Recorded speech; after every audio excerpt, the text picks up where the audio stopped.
ഏറ്റവും നന്നായിട്ട് നുണ പറയുന്നതിനുള്ള നോബൽ സമ്മാനം MV ഗോവിന്ദന് കൊടുക്കുന്നതായിരിക്കും നല്ലത് എന്ന് VD സതീശൻ പറഞ്ഞത് ശരിയാണെന്ന് എനിക്ക് തോന്നുന്നത്. കാരണം ഒരാഴ്ച മുമ്പാണ് കണ്ണൂർ റെയിൽവേ സ്റ്റേഷനിൽ വെച്ച് ആരോഗ്യമന്ത്രിയുടെ കൈ ഒടിച്ചു, കഴുത്തൊടിച്ചു എന്നൊക്കെ MV ഗോവിന്ദൻ മീഡിയയുടെ അടുത്ത് വന്ന് പറഞ്ഞത്. അവിടെ എന്താ സംഭവിച്ചതെന്നുള്ളത് ഇപ്പൊ എല്ലാവർക്കും അറിയാവുന്നതുമാണ്. അപ്പൊ നോബൽ സമ്മാനം MV ഗോവിന്ദന് കൊടുക്കുന്നതല്ല നല്ലത്. ഈ കമ്മ്യൂണിസ്റ്റ് പാർട്ടിക്ക് ഒരു പ്രശ്നമുണ്ട്.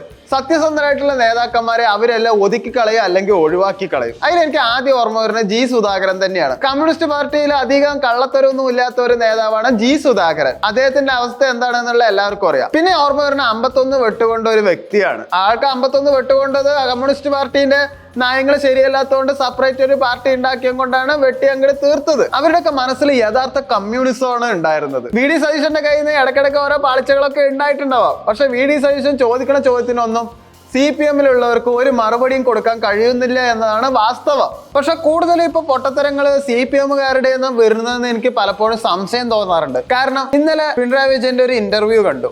ആ ഇന്റർവ്യൂവിൽ പിണറായി വിജയൻ പറഞ്ഞു, BJP-ന്റെ ഒരു B പാർട്ടി മാത്രമാണ് കോൺഗ്രസ്, BJP എന്ത് പറയുന്നു അത് മാത്രമാണ് രാഹുൽ ഗാന്ധി കേൾക്കുക എന്ന് പിണറായി വിജയൻ പറഞ്ഞിട്ടുണ്ടായിരുന്നു. ഇത് കേൾക്കുമ്പോൾ എനിക്ക് കുറച്ച് ചളിപ്പ് തോന്നി. BJP-ക്കെതിരെ ശക്തമായിട്ട് പോരാടുന്ന ഒരു വ്യക്തിയാണ് രാഹുൽ ഗാന്ധി. ഇന്ത്യയിൽ തന്നെ ഏറ്റവും വലിയ പ്രതിപക്ഷ പാർട്ടിയാണ് നമ്മുടെ കോൺഗ്രസ്. അതെങ്ങനെ BJP-ന്റെ ശരിക്കും പറഞ്ഞ ഒരു B പാർട്ടി ആവും?